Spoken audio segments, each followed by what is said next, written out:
Let's talk about sex, baby. Let's talk about you and me. Let's talk about all the good things and the bad things. Let's talk about sex. Bing, bing. So this is going to be an amazing episode because today's guest, I had a chance to see her on Brittany Broader Smith podcast as well, and so I had to reach out to her.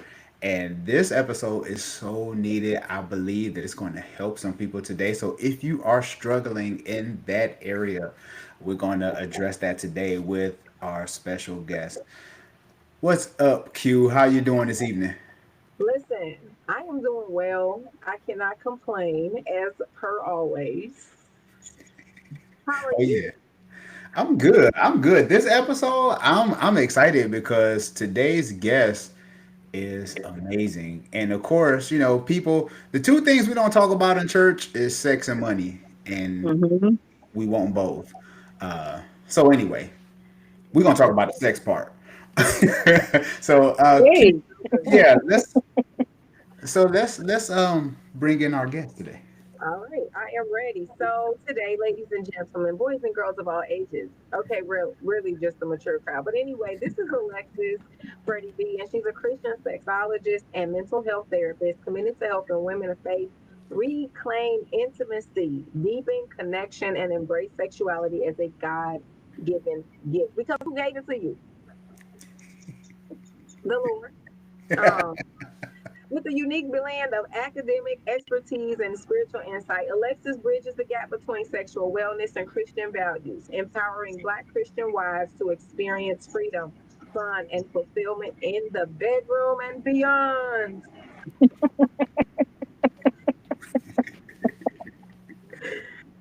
Welcome, and without further ado, y'all, Alexis, what's going on, girl? hey, hi, sweet and bro. How are y'all? We are doing good. We are great. We are great. Yes, this topic uh and Q. I should have queued up the reel. That's what I should have did. I should have had the reel, right? That's what I should have did. But Yeah, there was you a can. You got to just pull it up in your background, do a quick screen share. and I'm gonna have a link in the description because I had to have the people to watch it. Okay. Uh, yeah. So, but there was a piece that you said when I was watching the full episode, and we talked. You was talking about vulnerability, and you said, "I will give you my vulva instead of my vulnerability." Mm-hmm. When you said Absolutely. that, yeah, when you said that, I was like, "Where's her Cash App?" Because that was a whole word. So that's what inspired this topic. So we'll get into it. But can you just kind of set that up for us real quick and how that came about? Absolutely. So on that episode, we were talking about sex and the Christian wife. And we were talking about how, in culture's way of sex and sexual behaviors and intimacy, um, you are given this permission to be sexually free or liberated with your body, but you don't take the time, effort, or the initiative to be vulnerable. So it's saying like, I'll have sex with you, but I don't have to like you. I'll have sex with you, but I don't have to trust you. I'll have sex with you, but we don't have to go beyond body on body, skin on skin. It can end there. And that was really speaking to singlehood, but also to marriage. Because there's married couples where they're having sex, they may be having great sex, but they don't know each other's fears, desires, aspirations, anxieties. They don't talk about that. They don't share that. That's too much. So that's where I'll give you my vulnerable before I'll give you my vulva before I give you my vulnerable. That's such a great observation and you know what I'm saying to make, but it's so true. You know, it's so true, and it's unfortunate we've evolved to that place. Because I remember there used to be way more conversations about abstinence and the expectation for people to actually not share their bodies and have more and deeper conversations. And I think that now we have definitely devolved, if I can be honest, to the opposite, where people are less likely to talk. You can find yourself in the heat of the moment. I don't care who you are. Don't let them be Hmm. fine, and the time be right. Amen. Amen. Y'all might It's be going looking down. at that, but I'm capable. Amen. So with that being said, um, and then yet when you want to tap into deeper conversations, it's like, ooh, give me time. Hmm. Right. And we just That's got too done doing the long. deal. You told them give you time. Yeah, that's too Hmm. long. Hmm. That's personal. Yeah. Now you Yeah, in my business. You going too far. I yeah, was just, you was up in my business. you was in my business. And I can't ask you anything about your childhood. Oh, wow. Okay. No, yeah, we can go to you can hit it from the back, but we can't go to the back. I'm just trying to Yeah. understand. No, absolutely not. This is the Not. thing. So what? You can speak in tongues all down there. Speak in tongues for hours and hours. But when it's time to speak about goals and dreams, oh, it's time. We gotta go. Where's your Uber? Wow. Hmm. That is Mhm. so heavy. That is heavy. It is heavy. And how do we get here? Sean, how do we get here, Sean? Well, that's why we have our guests. That's why, Alexis, yeah, how did we get here? He's over here stuttering, girl. You got it nervous. I feel as though we've gotten here from the blatant, like you said in the beginning, the blatant lack of the church coming in and directly speaking about what intimacy truly is. It's like we allow society, we allow culture to take intimacy and turn it into something that is strictly sexual. When sexual intimacy is only one of the 12 types of intimacy. So how did we get to putting sexual intimacy on this pedestal and it being the all encompassing intimacy? And then we failed to talk about emotional intimacy, conflict intimacy, spiritual intimacy. We failed to teach, talk about, let alone, but teach. We failed to teach single people and singlehood because I tell people all the time, don't wait until it's time for the test to start studying the material. Don't Yeah. wait until you're married to try then to figure out, well, what is a godly wife or what is a godly husband? Learn this in your singlehood. It's more than about, oh, well, I'm keeping my legs closed or I'm keeping my penis in my pants. That is going to get me everything that, no, it's more than that. How do you communicate with your friends and your family? That's intimacy. Who do you share anything with? That's intimacy. You can practice those things in your singlehood. So I believe we got to this place where we can share our bodies, or we look to sex to be the ultimate thing. It's what everyone's waiting for. Even if you are the quote unquote good Christian girl or great good godly man, it's like, well, we're asking it, we're waiting for our moment in order to get that license to be able to get in that bed undefiled. But we're not talking about, okay, the other 23 hours of the day, or even if you going hours and hours, there's more hours that you're not in that bed than you are. Tell the truth, And if Michelle. and if not for the first couple of months in your honeymoon era, if you are in it for the long run, there's going to be more moments when you're out of that bed than you're in it. And we're not talking about how do you care and how do you steward those moments. And that is where intimacy comes in. That's really good. You said that there were how many different types of intimacy? 12. Can we talk about it? What you want to talk about? You want to lay them all out there? Yeah, just give us the label. So I'll give you some of them. So for the different types of intimacy, so conflict intimacy, we know that when you are in relations with other people, we're not going to agree on everything. We are two whole people coming together to become a whole person, and that is okay. But you come from your family of origin, I come from my family of origin. We're coming together to have a family of procreation, but we're not going to agree on everything all the time. You may like the cups on the top rack of the dishwasher, and I want them on the bottom. How do we solve that? How do we reconcile that? If you're able to come together and have a disagreement, but figure it out and still have a resolve and peace, that is conflict intimacy. When people talk about having mad sex or angry sex, it Hmm. stems from conflict intimacy.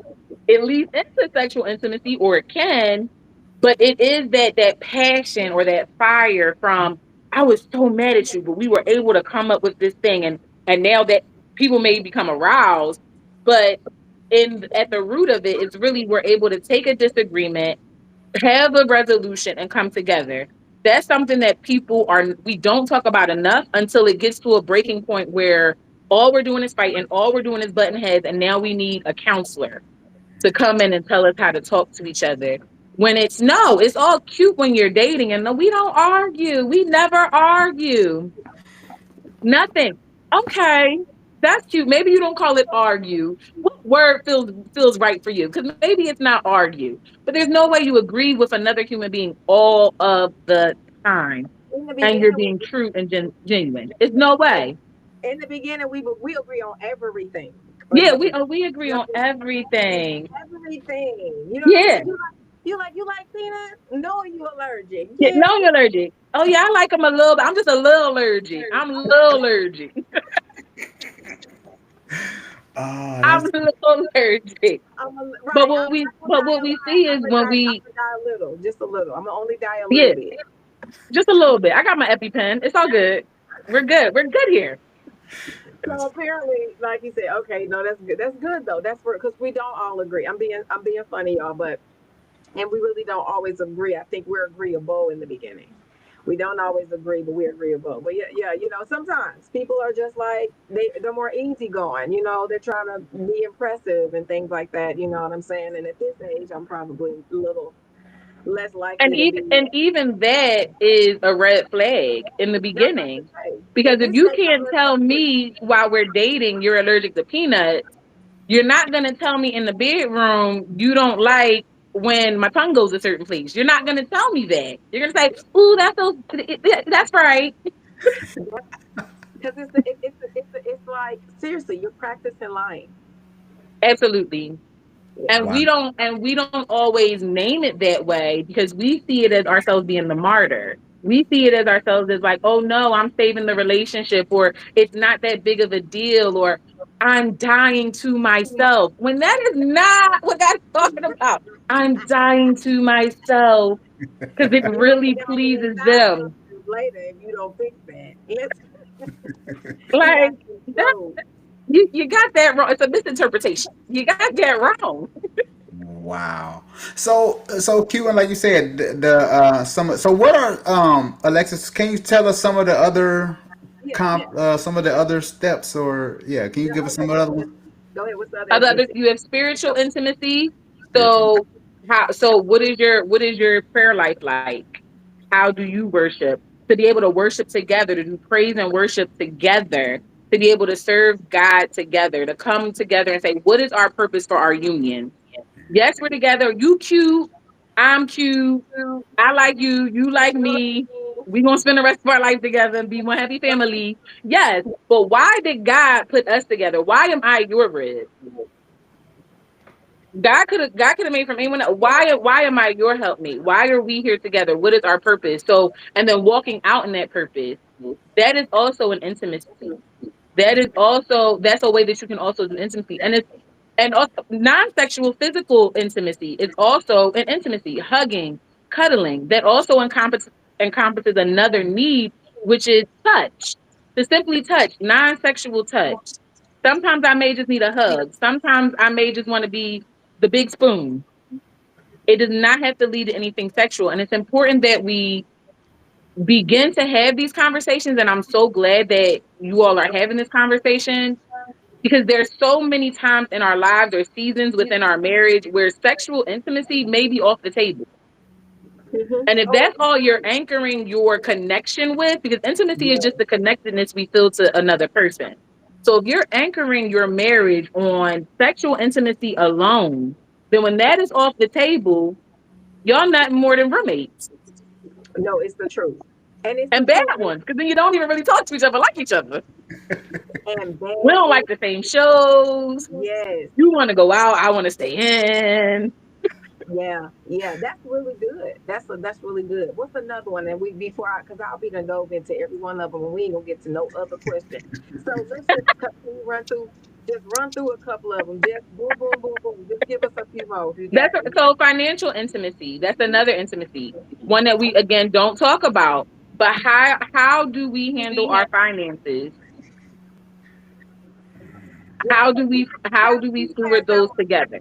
So we dive in, speed past that one because I didn't know that was a thing. Financial intimacy is a big, but it helps me understand even certain things. But I was telling them before, like long story short, I was triggered because I know that as a demonstration, I didn't see my dad taking care of my family, right?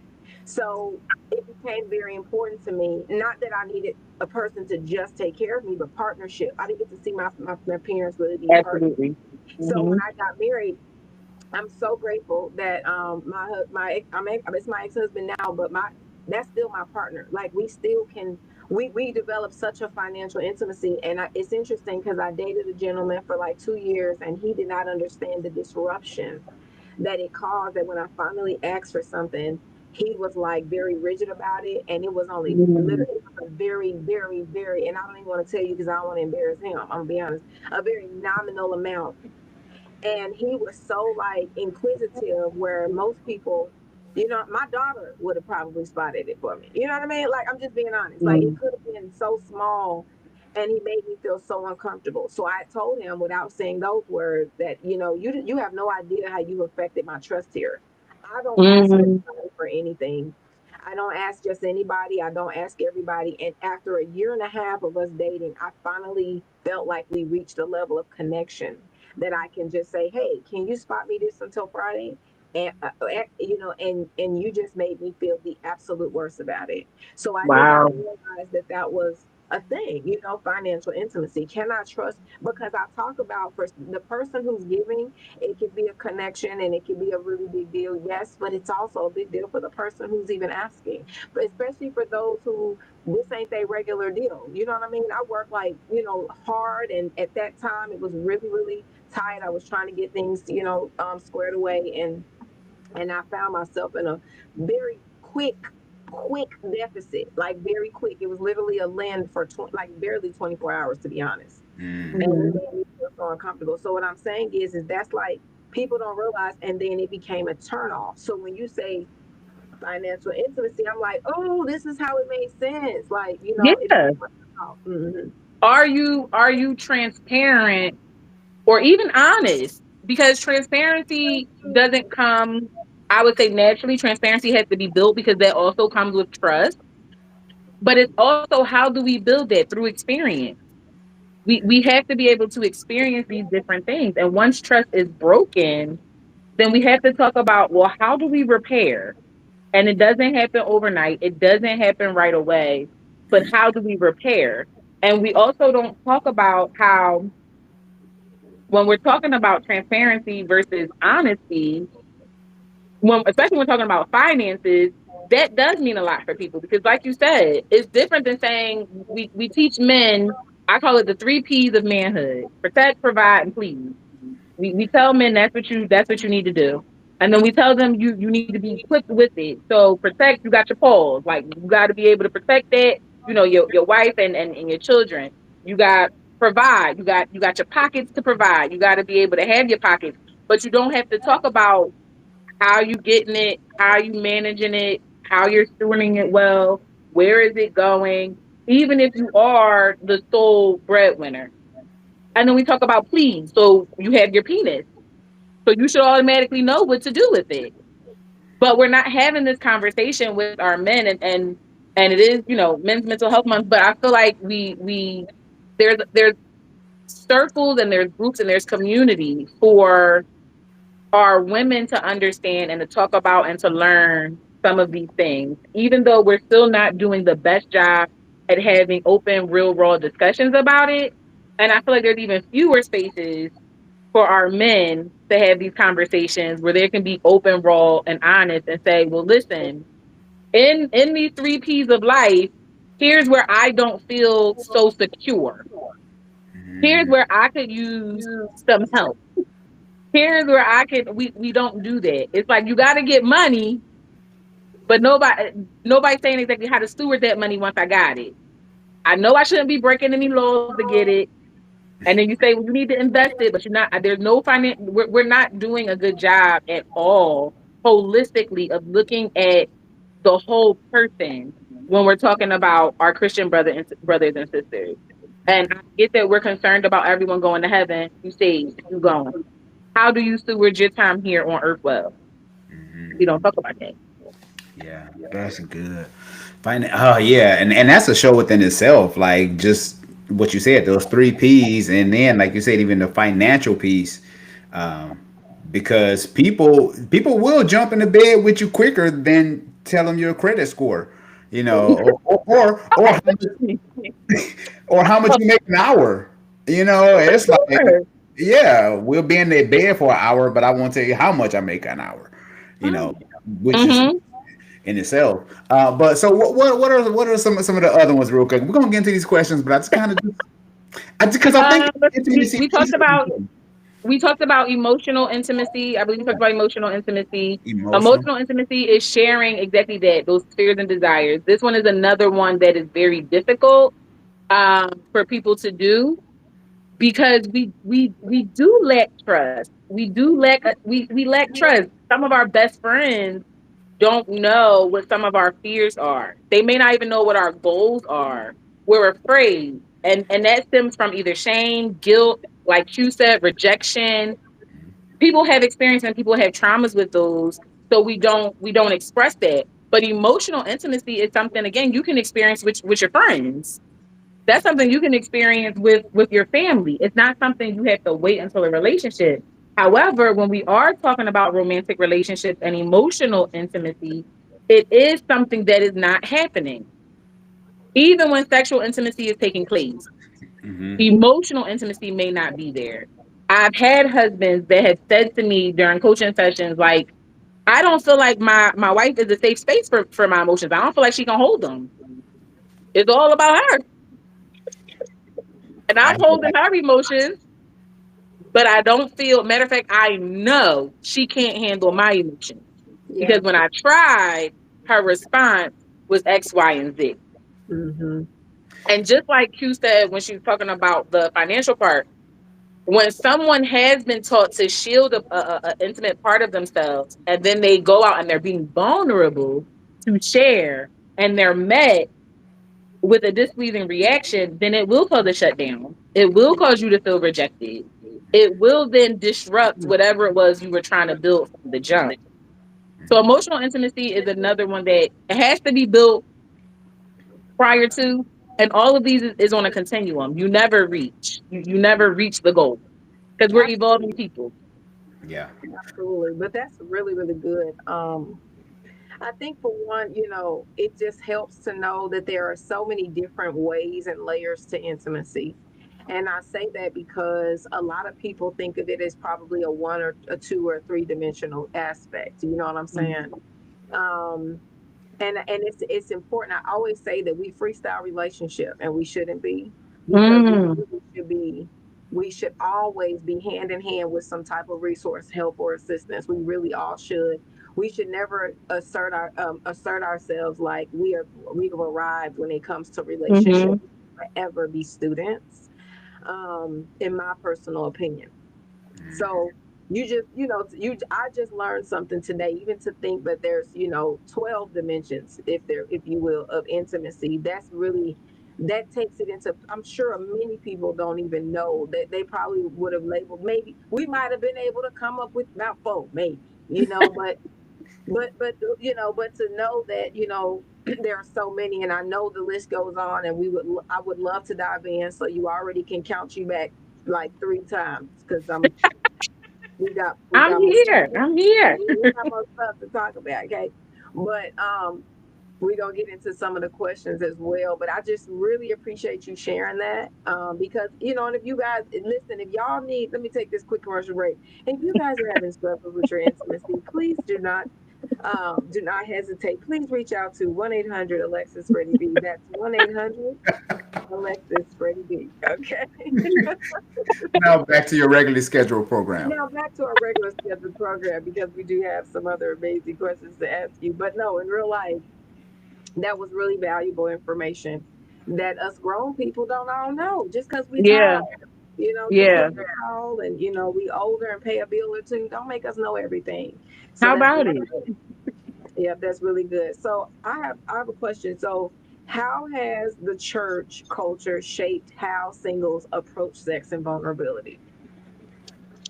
Well, for sex, if we starting with sex, so how church you said how church specifically how church Culture. has shaped Mhm. culture, how culture. So how culture. Church culture. Okay, so I separate the two. So I do church, and then culture is two different. Culture is more like society. So, but I get what you're saying. So church Because culture, I'm household. talking about, yes, the church culture, because that's one. Yeah, just that one. So the church. So how the church has shaped sex specifically is two ways. Is one to be feared, absolutely feared. Purity culture has done a great bang up job of making sure that people are now policing their bodies in a way that only equates our bodies to sexual. So when even even as a Christian sexologist, this is something that I had to reframe for a lot of people. Because when I come in and I say I'm a Christian sexologist, they automatically just think of those first three letters. Oh, so you want to talk all about sex. You want to talk about the freaky deaky stuff all the time, swinging from chandeliers. That's only one circle of out of the five that I want to talk about with you. There's so much more that we can talk about. And when we talk about I'm even what you just said, Q, about like we're adults and there's still some things that we don't know. When we're talking about sexuality, there's still some women and men, adults, because I'm not going to gender it at all, that don't know what a vulva is, don't know the parts of the vulva. But you're taught this is supposed to be the prize. This is the thing you're supposed to be gatekeeping for women, and this is the things you're supposed to work so hard to get men. And then once you get it, that's it. You won the prize. You got the trophy, but we don't even know the parts. You ain't telling no story, honey. Somebody told me about a G spot one day. I said, who? We What is don't this? even know that the whole thing is not your vagina. I was like, wait a minute, Cletus. I need a map. Yeah, we're not talking about gender roles. We're not talking about gender identity in a way that is you're a woman. How do you express your womanhood? Even as Christian women, we all express our womanhood differently. I may feel great in a pantsuit. You may want to wear a skirt. What does that say about us as women? That is still sending a message to the greater society. But in church, we don't want to talk about that. It's like everything has gone hush. Before, I grew up in a church where, now my church was a little more liberal. Women could wear pants, but I do remember some afternoon services before we traveled, them saying, now, ladies, you must wear a skirt and it must be to your knees or you will not be allowed in the sanctuary. Wow. Absolutely. You ain't telling no story. And dare not So, wear some pantyhose. right, but and you better have on your stockings and your slip. And the slip. Yeah, the slip. Or else it's gonna be problem. And you better have your prayer cloth. It don't matter how long that skirt is. You still better have the prayer cloth that go gently across your leg. So, but these are things that even though we may have become more liberal, it wasn't an overt conversation. So how did we get here? It just gradually happened, but we're not talking about the steps and the transitions as it's happening. So when it comes to church culture and sex, it's the same thing. Everybody doing it. And we've Mm-hmm. gotten to a place where it's like, oh, well, even though we want it to be abstinence only, we know that there may be slips and falls and the coming down of draws, but we're not going to talk about how to stay safe. We're not going to talk about different reproductive health care. We're not going to talk about these things. We might have hush ministries over to the side if you need it, but we're not overtly coming in and talking to our youth about what is happening. You know why? We, I we save remember. that for premarital. That's only for premarital and the marital conferences. But you know what's interesting is because I remember diving into this conversation with someone, and I was like, even for my mother, once upon a time, because I'm the oldest of eight, so she started changing as as the time went on with the kids, my siblings that are younger, much younger than me.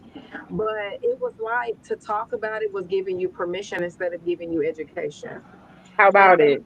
that's the bad side. You know what I'm saying? Is that's the unfortunate perspective. It's like if I tell you what a condom is, then I'm giving you permission to wear the condom. No, I'm telling you that if you find yourself in a circumstance where I understand that discipline is what I want you to exist in, but people are grown still working on their discipline. You know what I'm Hmm. saying?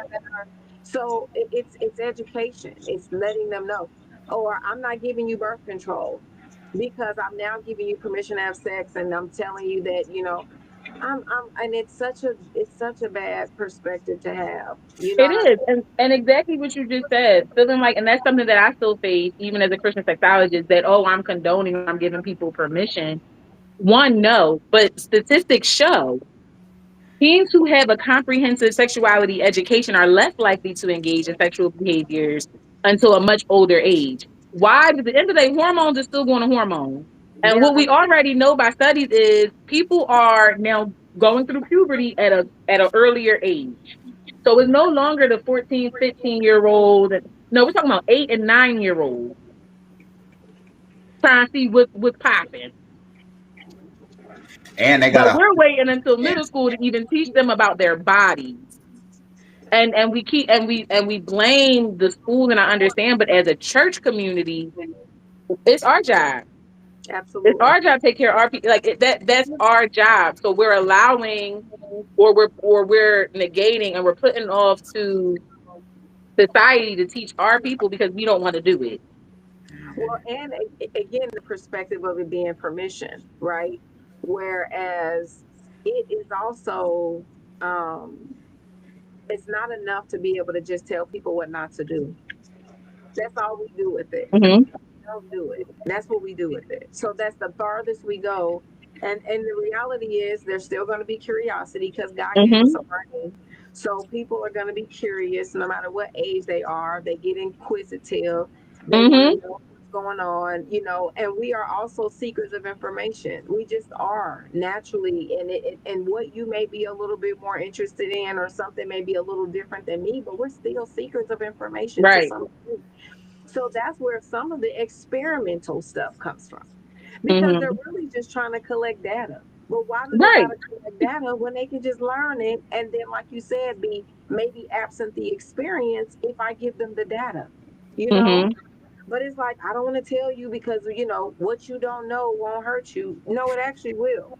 yeah, that's right. That's Mhm. real because and then kids learn from other kids like the kids know like like their sexologist and their friend is 12, Right. you know. Because they got And forget the other kids, they learning it from TikTok. Now you thank got you. social media. Like when I was younger, I did learn. I had to, we had our little talks, my friends, but now they have so much access to adult information, or adult content, because it's Hmm. still false and fake news, but adult content, and they rather, instead, I can't go ask Mama Q about this, so I'm gonna go to 304 Top and figure out how to do this thing. I Okay. know, I know how to get pregnant. I know where the birds and bees come from. So I'm gonna just do what won't equate to a baby. Yeah, Mm-hmm. Mm-hmm. Not understanding there's still risks that come along with those sexual behaviors and acts as well. exactly. Yes. Jeez. I want to ask, why do some Christian women feel more pressure to be sexy than spiritually whole? That's a good question. I feel because we have done such, again, a bang up job at believing that the two can't coexist, that two people can't be. Why do I have to be saved and sanctified and feel like Little House on the Prairie? Why can't I be sexy, saved, and sanctified? Why can't I feel good in whatever it is that I want to wear, feel comfortable and confident about my body, still honoring God, still honoring myself, still honoring my husband and my family. But why can't I do that and also feel like, wow, like I did that. I look good today. Mhm. Like, so I'm somebody's whole entree. Forget a snack. Come on in. I'm a whole entree. Yeah, I And think. I am okay with that. And it doesn't diminish my relationship with God. Come on. Come on. I don't think we talk about enough how, and that's where a lot of Christian wives, they feel stuck in their marriages with it's easier for me to be silly than sexy. When it's, well, you could be both depending on what your personality is. But if you're being silly because you feel like you aren't sexy or you can't be sexy, then that's the issue that we have to talk about. But all three can, you could be sexy and saved. There's not who said you couldn't be? Esther was a bad Joan. Like so I'm a fact Esther was bad. That's what No, the book say. but she spent time, honey, becoming bad, honey. She spent time. You hear me? She spent time, honey. She took a whole year, okay, creating this process of being fine and exquisite. You hear me? So therefore, when she walked up and pranced up in there, he's like, "You ain't supposed to be in here." She was like, "I know." Exactly. That's where did we start to misinterpret this? Who said Mary didn't have a little bust down? Who said it? Who And and it's funny you say that, Alexis, because for some and this is just from the Book of Shon, right? This is not in the 66. But I'm just saying, I think Eve was probably just the coldest woman. Like Eve had to be cold. listen? Like I felt it. It said it. I felt like it because it's when Adam saw her and he got distracted from what God told him. That told me right there her booty was big. It told me.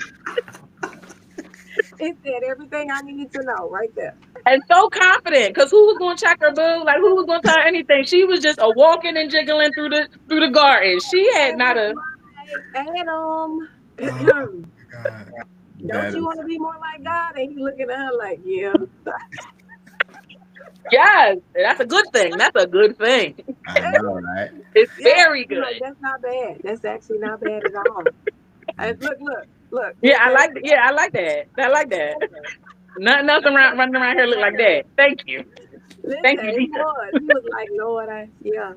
And And, I see why he was mad at the Lord. It was the woman you gave me. You saw her booty. You saw Exactly. You saw all that. it. You saw all that. I mean, she just had to be. I mean, before sin, like she had to be fine. You know what I'm saying? Sin to make you ugly, but you know what I'm saying. This was before the fall. Anyway, let's get back to this. But I do think, Alexis, I do think the reason I asked the question because I think a lot of times we try to compartmentalize Mm-hmm. to make it make sense to us. Like you say, she can't be fine and praise and worship, or what I'm saying. So I just think, but I totally agree with what you were saying though. Like you can, and I just think it depends on the woman and how Yeah. she roll. So Well, I think honestly, if I'm again, I do feel like now we have reached a place, if I can be honest, where women are definitely showing up a little too fine, maybe. Um, that's church. You know what I'm saying? But what I but and I want to just say because I'm more than anything is that we have gotten to a place where I've definitely seen people change in that. You know what I'm saying? Where there are women who are showing up and they are fly. They are looking Mm-hmm. good. They are definitely and I've never want there to be to me. Like there's only one viewpoint, one perspective, one thing that's happening, because there's so much now that it's occurred and changed and stuff, and I'm grateful. And then for some things I can understand why it was the way it was. In some places I understand why tradition was what it was, and some Right. places I miss it. You know what I mean? I do miss, but I do miss like the conviction that people would have around what they wear. I do miss that, and that's Mhm. because I've seen somebody's undergarments a few good times, and I'm being serious, not facetious. Like there's certain things that I do feel that when when we were growing up, there was a place for modesty, there was a Mhm. place for leaving things to the imagination, and you can still be fine and do that. You know what I'm saying? Because I don't know Absolutely. about nobody else, but I had seen some real fine sisters come up in some real cute church suits, okay, with some pumps on, amen, and some real cute shoes and whatnot, and look real good, hair be Mhm. fried out, laid to the side.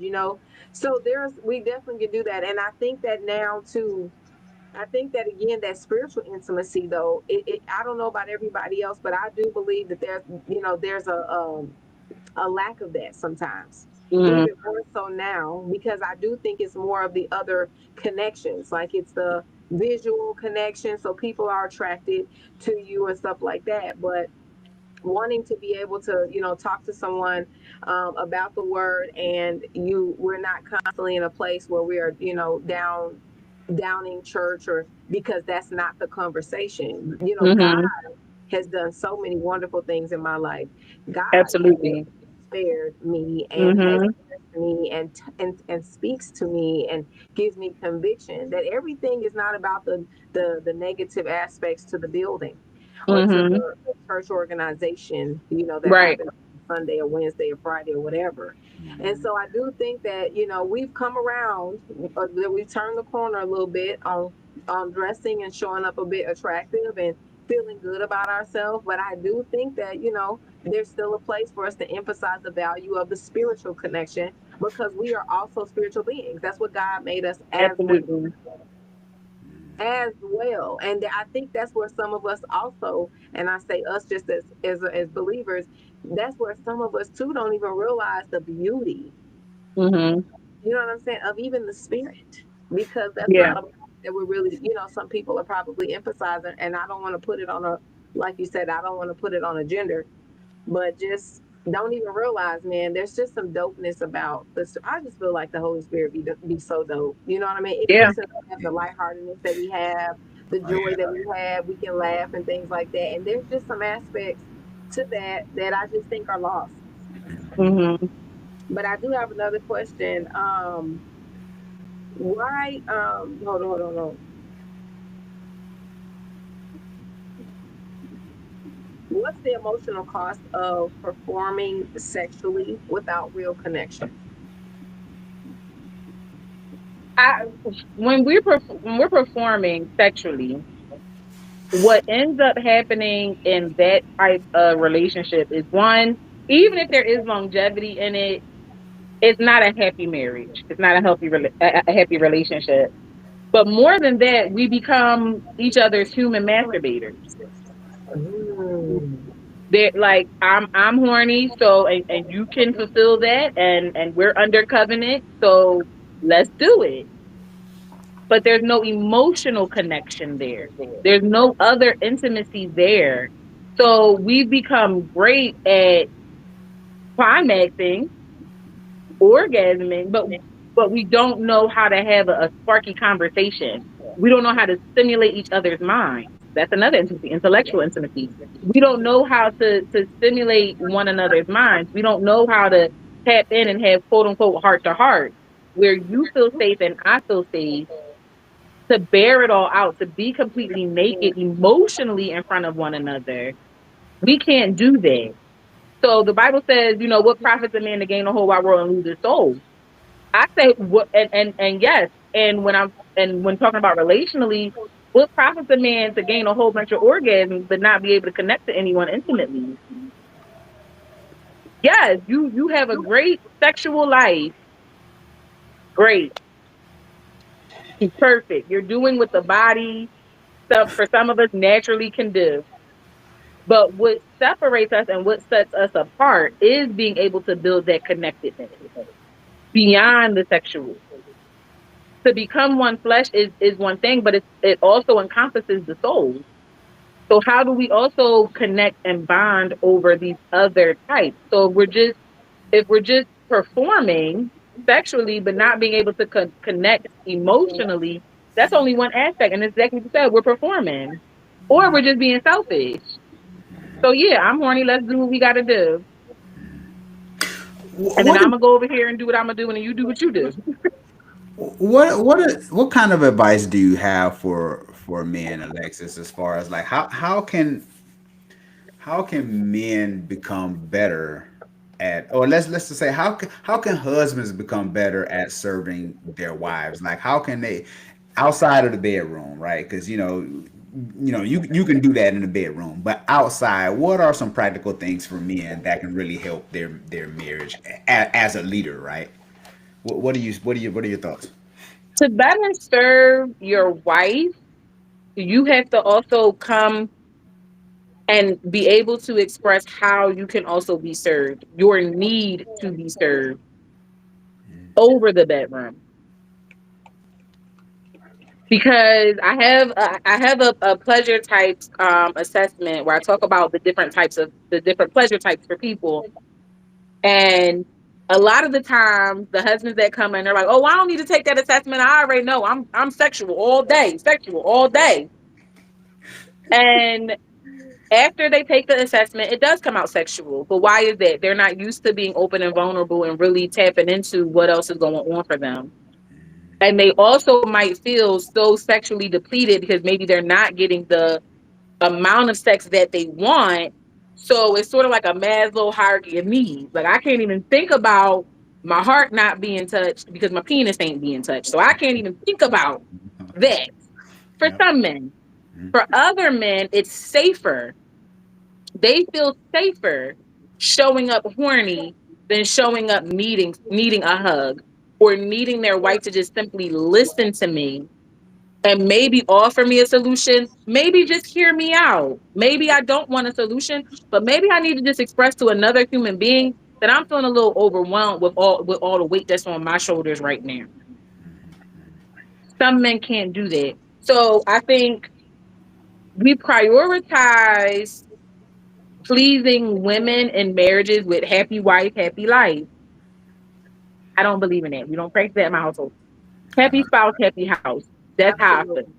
Yeah. Yeah. Absolutely. Because if you spend your whole life, if you spend our whole marriage being my yes man, looking for all the ways to please me, sexually and otherwise, and you never divulge what you need of me, then I'm performing.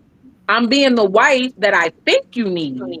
I'm being the wife that I see on social media. I'm being the wife that I see in that movie. I'm not being your wife because I don't know what you need because we haven't talked about that and that's not a priority. So I think to serve your wife is the first say I'm going to also show up and serve myself by divulging what it is I need. And if I need help tapping into that, where are my resources where I can get help tapping into that? Because some men, they've never been asked, what are your fears? They've never even been asked that. So even if a wife has asked, they're like, I mean, I don't know, I don't got none. I don't know. I'm Superman. I don't know. You asked me that stupid question. Like, come on. Like, what talk about? Let's talk about something else. Sports. Like, Yeah. there's not enough practice and they don't know how. They just need more practice. Don't give up. Don't let that go. But do you think some of that maybe come from, maybe, and I'm not blaming women, I'm just saying, do you think it's because a lot of women are like hard, like that, like that, like I don't have time for your emotion, like we both got to pull this thing, we both have to make, like I see a lot of women that are hard, Hmm. and I don't think that they would even maybe want to cultivate a space to ask a man what is your greatest fear. She like, I'm getting it just like you, and Right. I maybe have more testosterone than you, but anyway, but go ahead. No, absolutely. So I think that also goes into practice. So we've also created a woman of Either I'm allowed to take up all the emotional space because I'm the female. So I'm full of emotions and I'm allowed to express them, and he needs to just take them and he needs to deal with them, and Yeah. that's that, right? Or we have the women that are emotional hard shells. So it's I may have these emotions, but toughen up, chin up, do what you gotta do. Ain't no time to cry around here. And so you don't have practice then creating the emotional space. One, because you either don't create it for you, or two, you're not used to a male showing up in that way. You're not used to a male being able to express, I'm scared, without it equating to his masculinity or his sexuality. And that's twofold. That's something that we all have to work better. We all have to do better with. Yeah. I was gonna say though too, for the real quick circle back when you talked about, for when you asked the question about what can a man do, and you said make sure that you share like what your needs are of the woman. For some women, and I'm one of the women, without knowing that, I feel like literally like I'm partially purposed here, Mm-hmm. because I have a deep need to be able to, because I feel like, part of the thing where God said be a helpmate. Right. I'm here to help meet. I'm here showing up, right? Mm-hmm. The meat is also, that I'm showing up with you. Mm-hmm. It's not just to be your mom and things like that. I'm showing up with you. Mm-hmm. So we get to lock hand in hand, and people always talk about a woman was taken from the rib to be by your side. So this meeting is still this joining in. We're coming Mm-hmm. together, and without being able to join in with you and support and things like that, I definitely feel a deficit. I feel like, well, Yeah. why am I here? If you Yeah. can do everything by yourself, besides, like you said, I'm being a human masturbator for you, you can find anybody for that. Yeah. You know what I'm saying? Cash, check, or money order. You can find somebody else, Yeah. man, because what I'm asking and needing is for me to be also able to show up for you. And Mm-hmm. I don't even function well if all you're doing is showing up for me. Like, I'm like, Yeah. what? This ain't, you know what I mean? This isn't even partnership at its finest. Mm-hmm. So I think that sometimes men don't realize, like, some women may have some, because not all women are like that, but some women Mm-hmm. have a need to be able to be present for you just as well as, you want to be for her. So, And it's sad that it's some, because it really should be all, like the whole, and I say that in a whole marriage, it should be trying to outserve the other in absolutely. and out of the bedroom. If y'all got that in and out of the bedroom where it's like we're trying to outserve each other, what? What? Yep. What? Wow. Like we are trying to out, like what I'm seeing where your needs may be, and you've expressed your needs. So it's not just me playing mind reader or guess. You've expressed to me, I'm feeling overwhelmed with maybe second shift. And for those who don't know, second shift is after you've worked your 9 to 5 and you come home and you still got kids to feed, bad time to have, the stuff we don't get paid for, that's second shift. When you get home and you got those, maybe one partner is feeling, I'm a little overwhelmed with that. Serving would be coming and say, you know what, maybe she's a little overwhelmed with this. I'm gonna come in, I'm gonna hook dinner up. Or, you know what, baby, you go ahead and you sit down, relax your feet. I'm gonna get the kids a bedtime. That in itself is intimacy. That seeing that there's a need that I have, and I'm doing it. I'm still doing it. But you're saying, you know what? Like you just said, that helped me. I'm coming in and saying, you know what?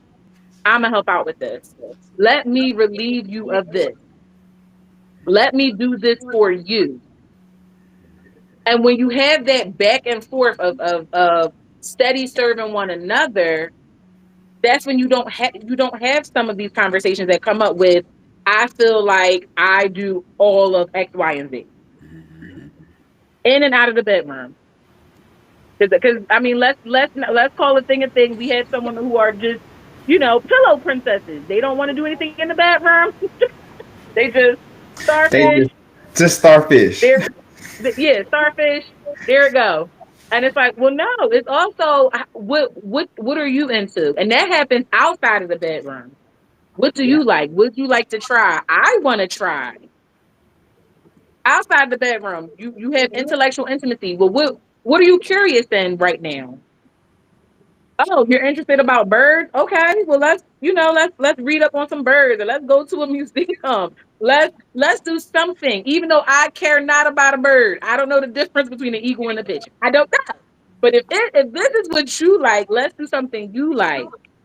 And then later, okay, now let's do something that you like.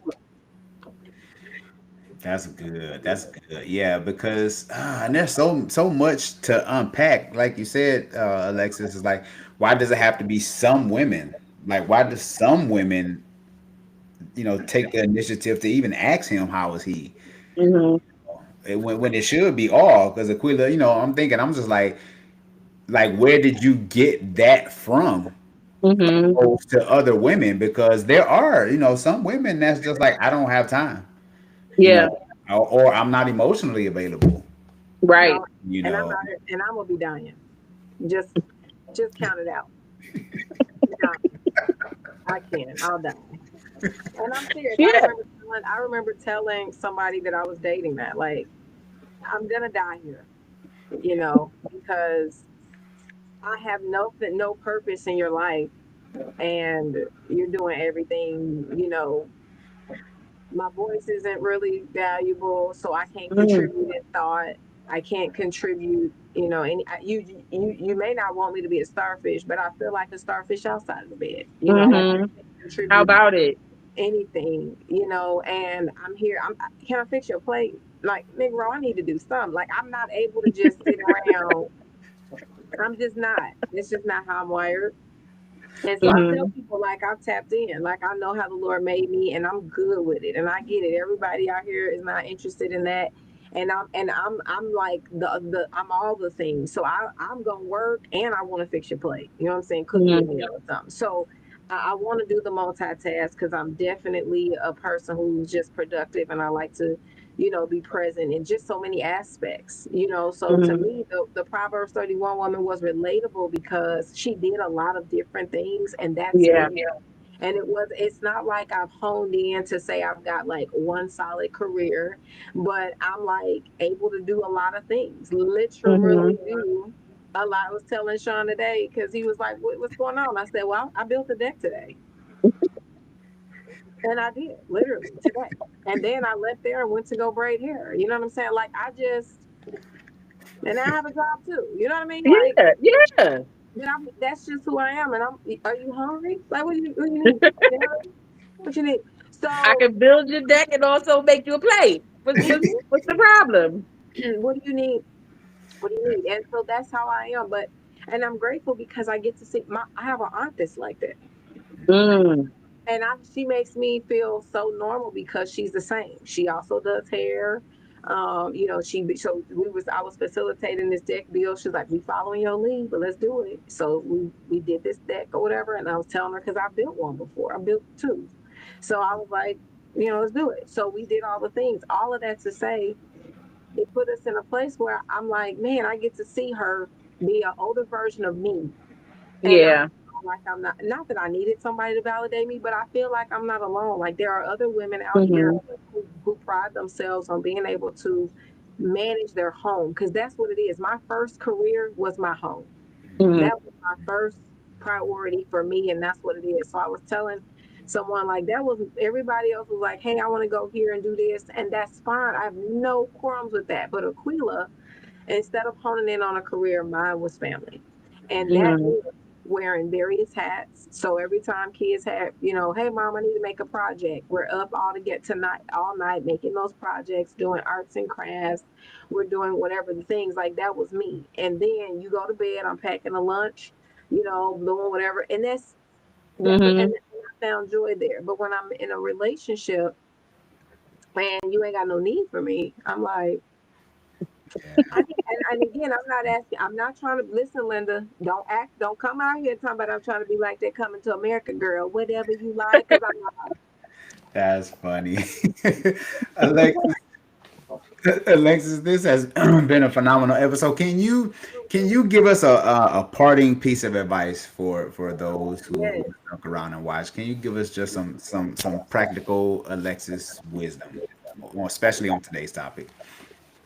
When talking about sexuality, or even more specifically sex, it is so important. I highly encourage you, find you a Christian sexologist that provides comprehensive sexuality education with a biblical framework. It's not many of us, but we do exist. We Hmm. do exist. Use us, because if not, you will be buying into the lies, the fake news, that once you have reached marriage, that it's supposed to be this great thing that you are automatically going to know how to do, that you are downloaded with exactly what you should do all the time, how you should respond to every situation that will ever occur in your marriage. And the pin will drop when that one situation happens where you don't, and you don't know where to go, you don't know where to turn. It's important to build those tools now. And if you are watching and you are married and you do feel like, well, dang, I'm already in that spot where I feel stuck and I don't know what to do, it's all right. Still seek out a Christian psychologist that provides one-to-one marital coaching. Again, it's not many of us, but we are out there. Hmm. Find us. We are here for you. The reason why I became a Christian sexologist over a sexologist, I wanted to be a sexologist first. I've always loved sexuality. I've always loved talking about sex. I've always loved these things. God told me, yes, you're going to do it, but you're going to do it for my people. And I did not want to, for the very reasons that we talked about here. I I get it from the church where it's like, oh, you ain't coming up in here with that. But then I also get it from society where you want to talk about, you want to oppress everyone and you want to talk about all these things that we can't do. And no, okay. So we are here to serve you all, but start now. Start in your singlehood. Start today. Educate yourself. Get the resources that you need so that you can live a whole and healthy sexual life. Where can they find you? I mean, I'm on Instagram at Alexis FreddyB. I'm on TikTok at Alexis FreddyB, and my website is alexisfreddyb.com. So if you need workshops, you want me to come out to your church, talk about this, no problem. Small group conferences, no problem. One-to-one coaching, no problem. Hit me up. that's.com, right? Mm. Mm-hmm. That's yes, love it. I will have everything linked in the description. Thanks again, Alexis. Phenomenal episode. I'm gonna have to, hit you up in the inbox. Hey, Alexis, can you come back? So just to let you know, Absolutely. yeah, Anytime. for sure. Q, let everyone know before we head out. Let everyone know how they can get in touch with us and all that other good stuff.